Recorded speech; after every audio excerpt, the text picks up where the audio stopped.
చాలా బాగుందండి. ఇది నేను ఎక్కువగా ఎందుకు చెప్పాల్సి వస్తుందంటే డివైడ్ టాక్ తీసుకొచ్చారు మార్నింగ్ అంటే వాళ్ళు ఏ టైప్ లో సినిమా రిసీవ్ చేసుకుని నాకు తెలియదు, కానీ గేమ్ చేంజర్ అంటే సినిమా చూసి మాట్లాడాలా, చూడకుండా డివైడ్ టాక్ తీసుకురావటం లేదు. ఏదో ఒక మైండ్ సెట్ లో చూసేసి ఎక్స్పెక్టేషన్ మించింది సినిమా. ఎవరైతే ఎక్స్పెక్టేషన్ ఉంటుందో ఆ ఎక్స్పెక్టేషన్స్ మించే ఈ సినిమా ఉంది. క్లియర్గా చెప్పాలంటే చాలా చాలా బాగుంది. అసలు రామ్ చరణ్ గురించి చెప్పాలంటే మన మాటలు లేవు. అసలు ఆ అడ్మినిస్ట్రేషన్ మరో చిరంజీవి కనపడ్డాడు. స్వయం కృషిలో చిరంజీవి ఎలాగైతే అడ్మినిస్ట్రేషన్ ఆ కూర్చునే విధానం ఉంటుందో ఆ విధంగా కనపడ్డాడు. నేను ఏ ఫ్యాన్స్ గురించి మాట్లాడట్లేదు, ఒక సినిమా గురించే మాట్లాడుతున్నాను. నెల్లూరు వాళ్ళు సినిమా గురించి చెప్తే పక్కాగా ఉంటుంది.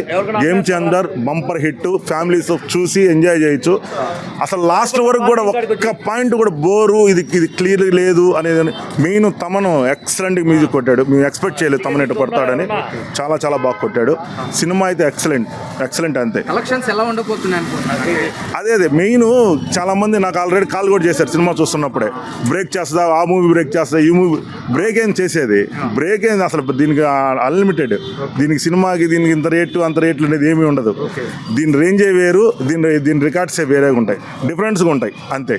శంకర్ గారు కంబ్యాక్ ఫిల్మ్ అనుకోవచ్చా? 100%. అసలు శంకర్ తీయగలిగిన సినిమా అంటే ఇదే. శంకర్ తీయగలుగుతాడు ఈ సినిమాని, ఇంకెవరు తీయలేరు.